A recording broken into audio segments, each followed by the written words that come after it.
Muito bem-vindos! Começando agora para valer, então, o nosso Oriente sobre criança e sobre professor. Nossa, criança e professor tem que falar direto com a Débora, né? Bem-vinda! Educação e criança, criança e educação, mexeu no seu doce, hein? E um não vive sem o outro, né? Eu sou de uma época quando se falava em professor, né? O professor tinha um poder antigamente, tinha uma força. Todos os pais queriam que suas filhas fossem professoras. O magistério era uma coisa glamurosa, né? Ter uma filha professora era uma coisa assim. E com o passar do tempo, muito. E com o passar do tempo isso se perdeu um pouco, né? Mas se a gente parar para pensar, ninguém tem formação nenhuma, ninguém tem uma carreira profissional se não é o professor que está ali para orientar, para ensinar, para ajudar a construir, né, para corrigir, para avaliar, para que tenhamos hoje bons profissionais, né? Até a nossa referência em casa, até a nossa referência no ensinar para os nossos, vem lá daquilo que a gente viu alguém fazendo com a gente um dia, né? Sim, o papel do professor é um papel importantíssimo. O professor pode construir um cidadão, um ser humano, capacitar, como destruir também. O professor tem realmente essa responsabilidade muito grande e muitos não se dão conta. Muitos acham que é só uma transmissão, só vou transmitir o conhecimento. Não, o professor que está ali na frente é uma referência, né?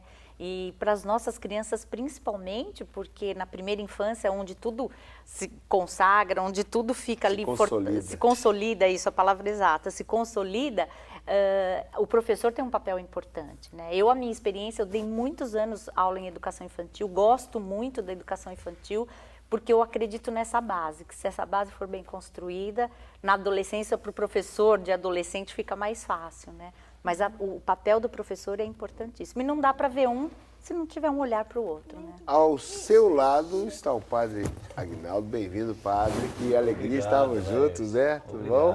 Obrigado, amigos da Rede Século XXI, do programa Orientes, nesse mês missionário, Dia da Criança, da Nossa Senhora Aparecida também, dia 12.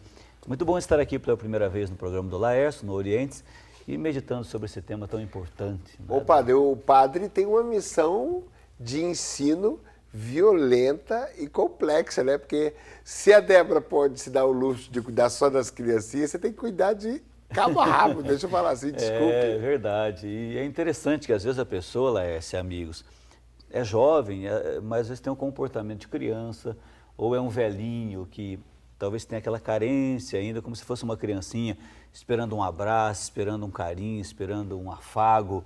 Então a gente tem criança e somos eternas crianças também.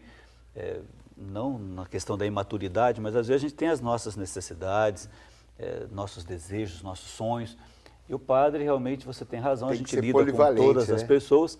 E muitas vezes um abraço, uma acolhida, vale mais do que um sermão de uma hora. Eu trabalho numa paróquia aqui no interior de São Paulo que tem muitas senhoras, muitas velhinhas. Tem jovens e crianças também, mas tem muitas senhoras mais velhinhas. E eu fui experimentando isso com o tempo. Às vezes eu chegava correndo apressado em cima da hora e fazia lá uma homilia bonita, bem preparada, e não surtia talvez tanto efeito. E outra vez eu chegava mais cedo, cumprimentava, dava 3 beijinhos para lá, 3 beijinhos para cá, né, um abraço. E aí eu falava lá algumas coisas importantes, e quando eu terminava a missa, aquela senhora chegava lá, nossa, padre, essa missa foi sensacional. Então, não tanto pela palavra, mas por aquele carinho, por aquela acolhida que foi feita. Então, realmente, é um aprendizado. A gente está sempre aprendendo, né, padre? Sempre aprendendo. Tá certo. César, bem-vindo. Gostei. Muito obrigado. Ele estava comentando com a gente fora do ar já que ele também sempre teve essa moção, essa direção, essa sensação que um dia ele ia ser professor. E entrou numa sala aos 48 anos de idade, feliz, realizado. Bem-vindo, que coisa boa. Muito obrigado pelo convite, um prazer estar com vocês aqui. E realmente o dia que eu entrei, pela primeira vez numa sala de aula, eu tive a sensação de que era o mundo em que eu sempre deveria ter estado. E uma sensação de realização muito grande por poder compartilhar com essa nova geração com tudo aquilo que a vida já havia me proporcionado e com o que eu agora estava ganhando, havia ganho, né, com os estudos e com a vida e a oportunidade de compartilhar isso. É maravilhoso quando a gente pode fazer isso olhando para o aluno, não apenas como o seu objeto de receber, mas uma pessoa que também precisa de uma atenção, né? De um afago, e isso faz diferença também no magistério. Sim. Muito bem, a Gislene. Vocês são casados há quanto tempo? 25 anos. 25 anos. Bodas de prata. Bodas de prata. E tá aqui com a rapinha do tacho, linda. A Isabela. Passou até batom para vir no programa. Tá tão bonita. Quantos anos você tem, Isabela? 4. Tem 4? Que delícia. A mamãe, ela tem mais... Você tem 2 irmãos? Ou um irmão e uma irmã? Fala quem que são seus irmãos. Quem é? O Thiago Ah, é o E a? Thiago. e a Thaís. Ah, a Thaís e o Thiago. Ela é temporona, então? O Thiago tem quantos anos? 20, E a Thaís? 24. A Thaís é que vai se Vai se casar. casar o mês que vem. Isso, que beleza. Você é professora também, Gisele? Sou. Há 23 anos. Eu leciono. E como é que é ser professora e mãe e professora? Que hora que entra uma, que hora que sai a outra? Ai, acho que é tudo junto, viu? Porque a gente vai... Uma coisa vai ligando a outra e ajuda até na formação dela também, né? Porque daí é um tempo com qualidade, a gente se prepara mais. Agora, 16 anos entre o Thiago e ela. 16. 16 anos. Como é que foi isso? Mas foi um choque na hora. Mas era um sonho dele, né? Do meu esposo. Ele queria muito. Eu me sinto muito mais um avô do que um pai. Mas com a leveza de você dar a caçulinha daquilo que você não pôde com os mais velhos, na verdade. Né? A vida está iniciando. Exatamente, você tem Eu toda conheço aquela... uma história assim. Né, Débora? Você tem toda aquela, quando você é recém-casado, com os novos filhos, você tem toda aquela pretensão de ter dar uma educação perfeita, então o nível de expectativa tenso. é tenso, né? Agora já com a Isabela está sendo mais leve, a gente está se divertindo com ela na formação. Que beleza, eu estou vendo isso, mas é com o meu neto mesmo. Chega, é outra ponderação que a gente tem da situação por estar mais afastado da atenção. Já que você tocou nesse assunto da atenção, conta para nós, você acredita que isso é um ingrediente que atrapalha muito as famílias? Você vê os jovens pais, vamos dizer assim, muito pesarosos com todo o esforço que tem que se fazer para poder conduzir uma casa. Isso atrapalha muito? Atrapalha muito, mas eu vejo o mundo, o nosso presente momento, tenso nas próprias expectativas em que as pessoas precisam ter sucesso, as pessoas precisam ter, ao invés de ser. Então, me parece, a sensação de que as pessoas estão mais preocupadas na ostentação do que investir na sua própria formação espiritual, intelectual, e com isso, dar aquela formação que a família precisa. E as referências com relação aos maduros, às vezes faltam um pouco, né? Eu acredito que o jovem, se ele pudesse fugir dessa correria da qual a vida muitas vezes nos impõe, ou impõe às pessoas, e prestar mais atenção na sabedoria da qual os mais maduros, os mais velhos adquiriram, então eu acho que teriam um pouco mais de leveza. Né? Para você, os jovens estão muito desconectados dos mais velhos? Eu acho que... Há uma distância muito grande Eu atualmente? acredito que sim, exatamente por causa do advento da tecnologia.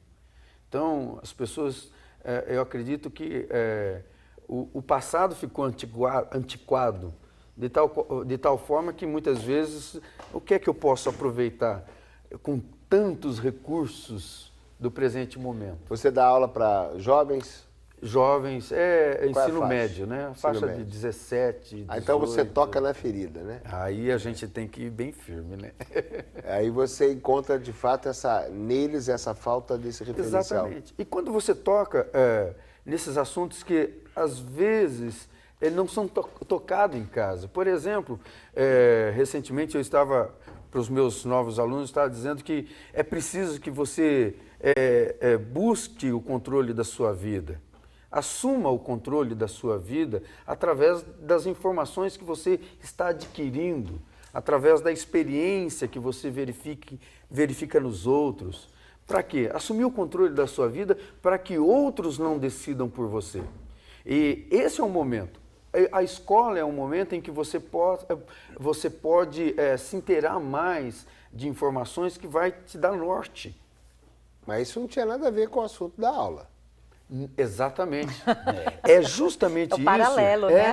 É justamente isso. Quando você toca nesses assuntos que é pertinente ao ser humano, você capta a atenção e para você depois contextualizar o assunto no tocante à minha disciplina de história, eles já estão antenados ao que você vai falar porque você tocou a uma necessidade deles. Tem Sabe o quê? que eu sinto falta? Justamente quando você coloca isso, eu sinto que falta a história de vida de cada um. Porque antigamente os avós contavam as coisas. Você sentava, tua avó contava, teu avô contava. Você sabia quem era a sua família e o que faziam. A profissão do seu avô. Hoje eu tenho crianças no consultório de 14, 15 anos que eu pergunto. Vou fazendo pergunta da família, o que seu avô faz? Ah, meu avô fica em casa, aposentado. Mas o que ele fazia antes de ficar em casa, quando ele era jovem? Né? Ele trabalhava com o quê? Não sei. E se eu começar a perguntar mais, acho que não sabe nem a data do nascimento do avô, não sabem a história de onde vida. ele é, de onde ele veio. Então fica muito difícil eu entender o que é uma história, entender quais são os valores, se eu não tenho isso. E é isso, justamente é isso que você falou. Hoje é tudo muito rápido, as informações vêm muito rápido. Tá, e mas uma aí, história de vida é longa. Você está dando um ingrediente importante. Fica difícil de entender os valores. Então, o que está se perdendo são os valores. Sim. As pessoas têm informação, mas não têm a experiência. Formação, é isso aí. Falta essa formação da vida, que a escola muitas vezes, por exemplo, não é a função dele passar isso, mas ele sente a necessidade, porque isso vai agregar no interesse do aluno que vai enriquecer a aula. Então, acaba sendo, vamos dizer assim, a gente fala muito da terceirização da educação, que cabe ao professor, vamos dizer assim, nesse aspecto, levantar hipóteses para que eles parem para pensar, poxa, mas existe aí, né, uma relação, existe uma história da minha vida, existem coisas que são da minha família e que eu tenho que saber para ser um ser humano melhor, para construir a minha vida, para ter a responsabilidade.